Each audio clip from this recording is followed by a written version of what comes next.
యాడికి పోతుండవమ్మా? స్కూల్ కి నాన్న. ఈ రోజు ఈ స్కూల్ కు పోవద్దని మీ అమ్మ చెప్పలేదా?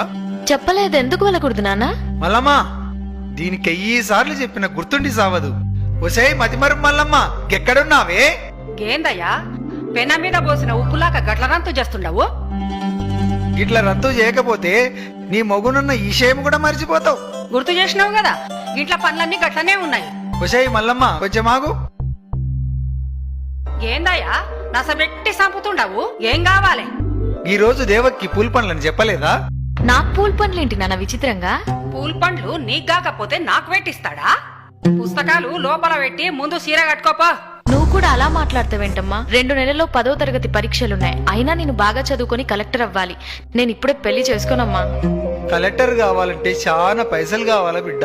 గైనా నీవు కలెక్టర్ అయ్యి ఎవరిను ధరిస్తావే? ఒక ఇంటికిస్తే పోయేదానివి. నీకు పెట్టే పైసలు మీ అన్నకు పెడితే వాడు ఉద్యోగం చేసి మమ్మల్ని అందరినీ సాక్తాడు. చదివింది చాలు గాని ఇక మంజయ్. అదేంటమ్మా, ఇద్దరం మీ కడుపున పుట్టిన పిల్లలమే కదా. ఇద్దరిని అన్ని విషయాల్లో సమానంగా చూడకపోయినా కనీసం చదువు విషయంలో అయినా చూడండమ్మా. నేను బాగా చదువుకొని కలెక్టర్ కావాలని ఆశగా ఉందమ్మా. దయచేసి కాదనకండి. ఆడపిల్లంటే భారం కాదు, బంగారం అని నిరూపిస్తానమ్మా. చూడు బిడ్డ, నీవు 10 పాస్ అయితే పెళ్లి చేసుకోడంట నీ బావ గోపన్న. ఇంతకంటే పెద్దగా చదివితే నిన్నెవడు చేసుకుంటాడు బిడ్డ? లచ్చల కట్నం ఎక్కనిచ్చి తేవాలా? గాళ్ళకి ఆస్తి మస్తుగున్నది బిడ్డ. నా మాట విని చదువు మాని బావను పెళ్లి చేసుకో. అయ్యో నాన్న, మనిషికి తరగని ఆస్తి చదువేనని మా సార్ వాళ్ళు చెప్పారు. చదువు అనే ఆస్తి ముందు ఏ ఆస్తి పనికిరాదు నాన్న. అయినా నన్ను 10 పాస్ కావద్దని చెప్పడానికి వాడేవాడు నాన్న? అలాంటి వాడిని ఈ జన్మలోనే కాదు, ఏ జన్మలో కూడా పెళ్లి చేసుకోను. ఏందే నోరు పెద్దగా చేస్తుండవు? 10 కూడా పాస్ కాకముందే ఎదురు ములుగుతుండవు.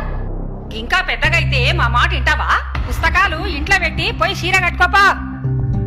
అంతగా పెళ్లి చేయాలనుంటే అన్నయ్యకి పెళ్లి చేయండి. వాడు నాకంటే ముందే పుట్టాడుగా. హలో సిస్టర్, కలలు కనండి, వాటిని సార్థం చేసుకోండి మన దివంగత రాష్ట్రపతి అబ్దుల్ కలాం గారు చెప్పారు. నేను డాక్టర్ కావాలని కలలు కంటున్నా.